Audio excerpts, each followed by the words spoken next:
केंद्र सरकार सभी देशवासियों को निःशुल्क उपलब्ध कराएगी कोरोना का टीका।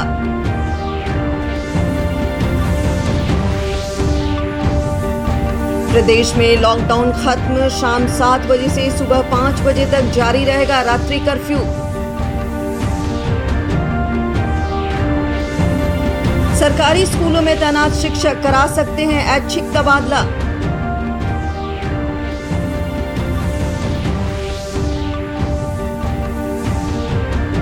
और भोजपुर के लोक कलाकार विवाह गीतों के माध्यम से कोरोना के प्रति लोगों को कर रहे हैं जागरूक।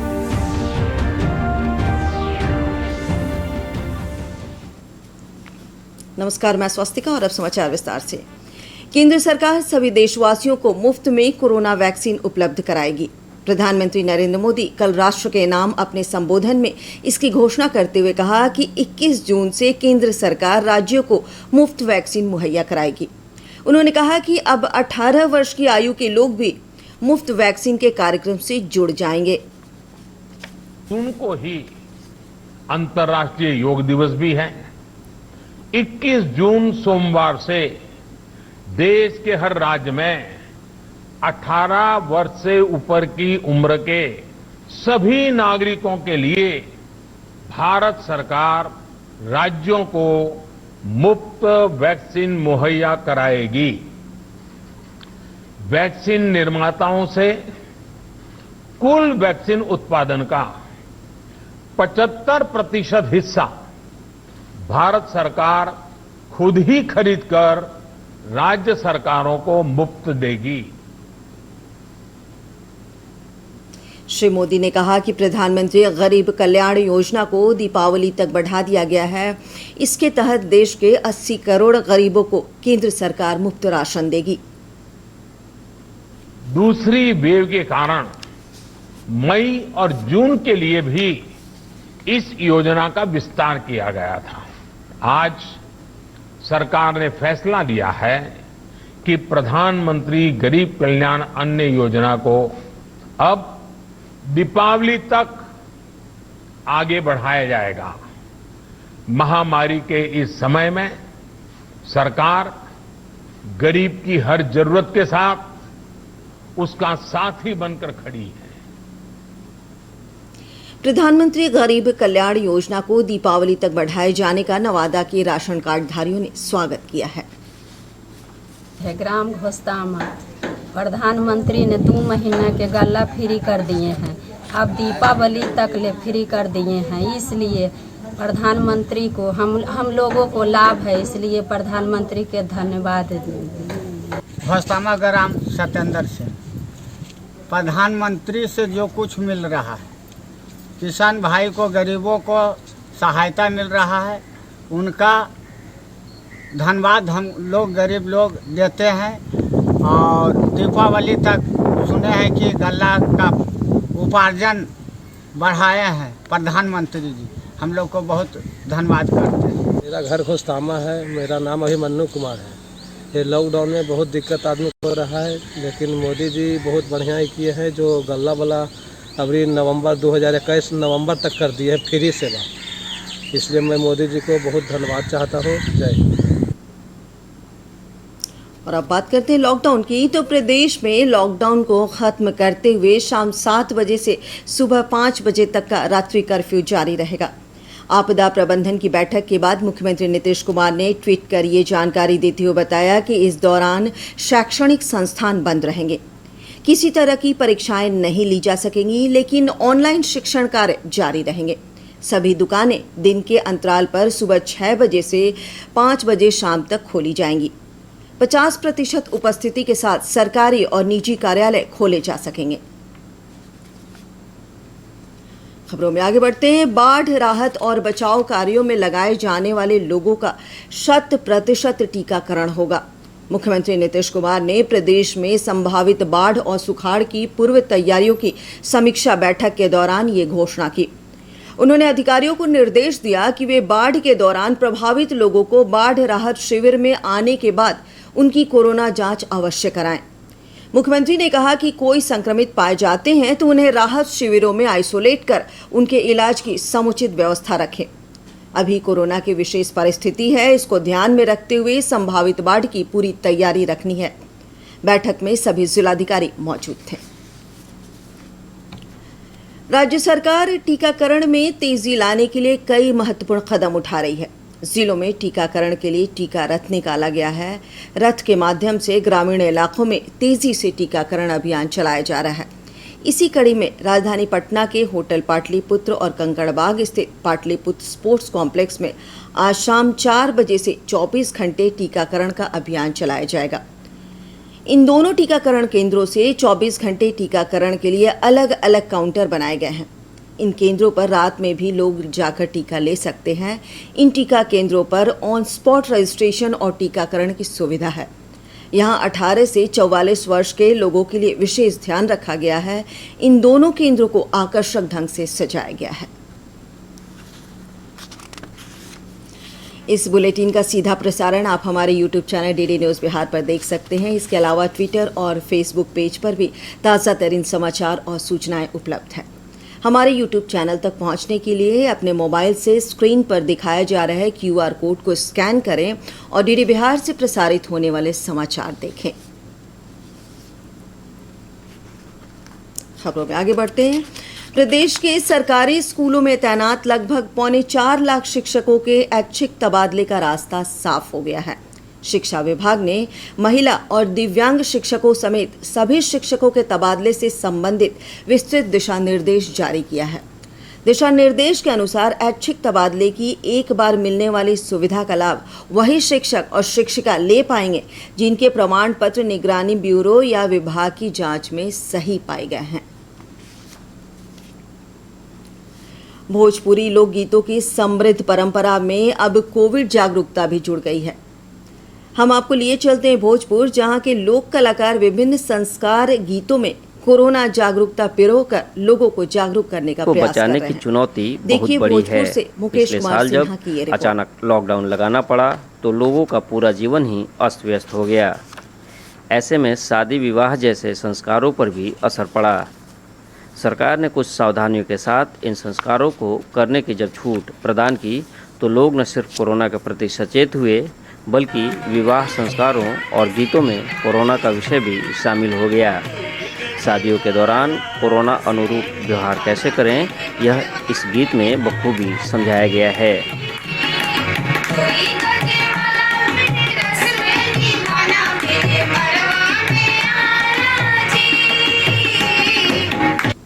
शादी विवाह में द्वार पूजा तथा अन्य अवसरों पर वर पक्ष को गाली देने का रिवाज लगभग हर संस्कृति में है। इस कोरोना काल में भोजपुरी में गालियां कुछ ऐसी हैं।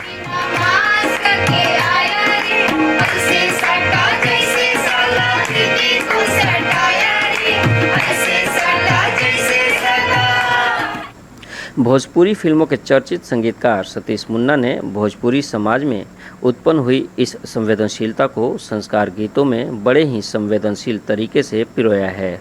शादी विवाह में अब आपको कोविड लाइन का प्रोटोकॉल का पालन करना ही पड़ेगा, by hook and by crook, क्योंकि इस गीत में ये दर्शाता है कि मास्क पहनकर ही आपको मड़वा में आना है। मड़वा में जब बैठना है रथी के समय में वहाँ 2 गज की दूरी निभाना है, उसके रस्म को भी निभाना है, हाथ सैनिटाइज करके रखना है ताकि कोई चीज छू किसी को छू तो वो संक्रमण एक दूसरे में ना फैले। इस गीत का भाव यही है और बोल भी।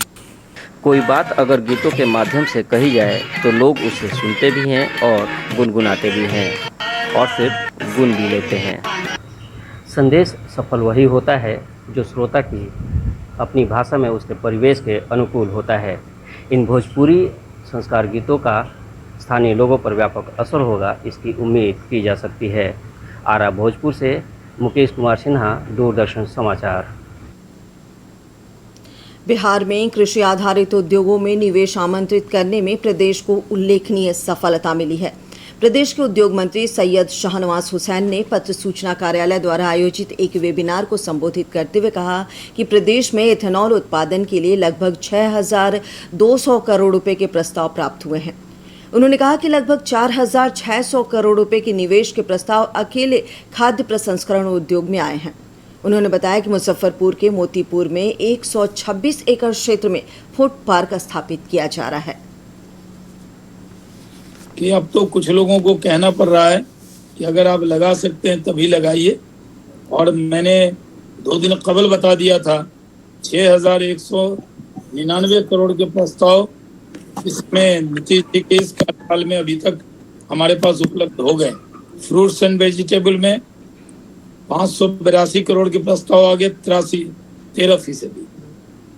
जो रेडी टू ईट स्नैक्स, नमकीन, बेकरी, etc इसमें 449 करोड़ के प्रस्ताव आ गए, 10%। Cold storage dry warehouse में 148 प्रस्ताव आए, 3%। श्री हुसैन ने कहा कि बिहार को टेक्सटाइल हब बनाने का प्रयास किया जा रहा है। वेबिनार को Bihar industrial area development authority के कार्यकारी निदेशक संतोष कुमार सिन्हा ने पावर पॉइंट प्रेजेंटेशन के माध्यम से बिहार में कृषि आधारित उद्योगों के विकास की चर्चा की। नेशनल लेवल की इंस्टीट्यूशंस हमारे पास हैं, IITs हैं, IIM है, national institute of health and technologies है। ये सारे इंस्टीट्यूट नेशनल और इंटरनेशनल लेवल के हैं। लार्जेस्ट वर्कफोर्स भी अगर हम कहें, स्किल वर्कफोर्स भी हमारे पास है।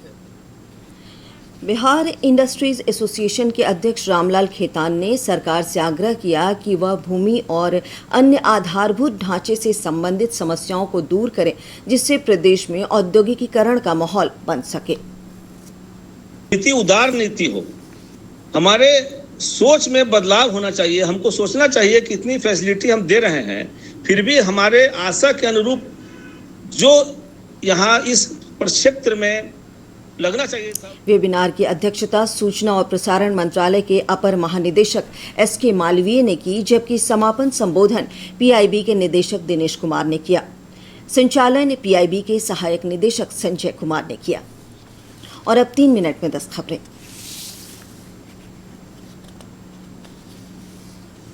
केंद्रीय स्वास्थ्य मंत्री हर्षवर्धन ने कहा है कि देश के 28 राज्यों और केंद्र शासित प्रदेशों में ब्लैक फंगस के 28,252 मामले पाए गए हैं।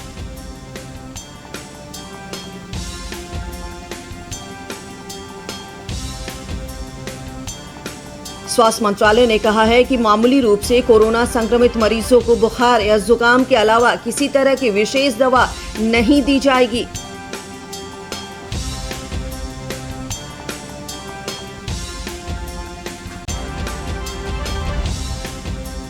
बिहार में कोरोना की संक्रमण दर घटकर 0.75% पर पहुंच गई है, जबकि स्वस्थ होने की दर 98% के पार हो गई है।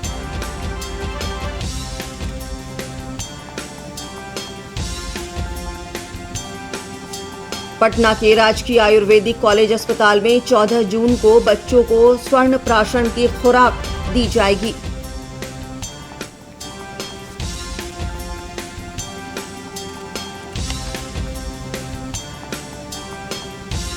पूर्णिया जिले की तरन्नुम 64वीं बिहार लोक सेवा आयोग की परीक्षा में अल्पसंख्यक कल्याण पदाधिकारी के रूप में चुनी गई हैं।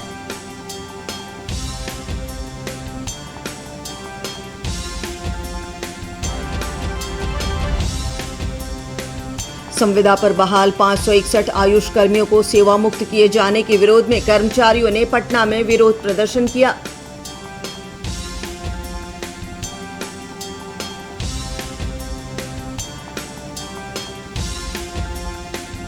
मुंगेर जिले की अमैया पंचायत से पुलिस ने अवैध रूप से शराब का कारोबार कर रहे पिता पुत्र को हथियार के साथ गिरफ्तार कर लिया।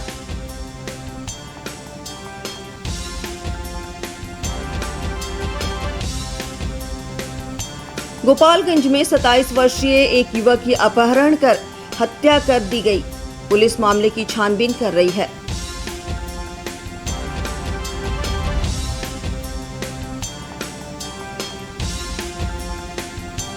समस्तीपुर जिले के सरायगंज थाना क्षेत्र में अपराधियों ने CSP संचालक की गोली मारकर हत्या कर दी और 5 लाख रुपए लूट लिए।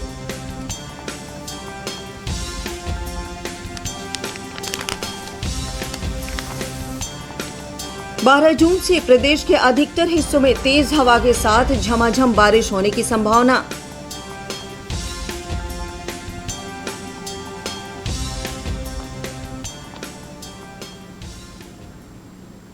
और अंत में मुख्य समाचार एक बार फिर। केंद्र सरकार सभी देशवासियों को निःशुल्क उपलब्ध कराएगी कोरोना का टीका।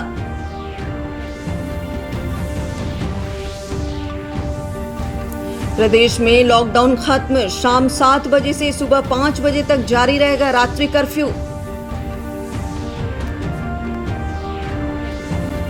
सरकारी स्कूलों में तैनात शिक्षक करा सकते हैं ऐच्छिक तबादला।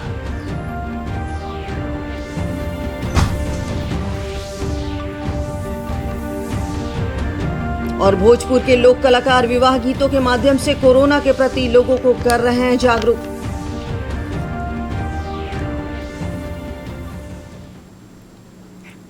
दर्शकों, कोविड का खतरा कम नहीं हुआ है, इसलिए आप सभी से अपील है कि कोई भी कोताही न बरतें। 18 वर्ष से ऊपर के सभी लोग टीकाकरण के लिए कोविन ऐप पर पंजीकरण कराएं, मास्क पहनें, सुरक्षित दूरी बनाए रखें और अपने हाथों को सैनिटाइज करते रहें। और इसी के साथ इजाजत दें। नमस्कार।